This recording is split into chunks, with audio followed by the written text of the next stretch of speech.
What is this stupid fucking coffee chesty infection flu thing going round? Feels like I've been stabbed in heart and I've got a fucking trapped nerve on my shoulder.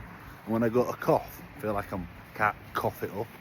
It's fucking awful what is going on. I best not be getting fucking poorly. Well, hopefully that should sort me out. Bit of steam, bit of sauna. Bit of steam, bit of sauna. Might have a cheeky sunbed to cheer me up 6 minutes or something.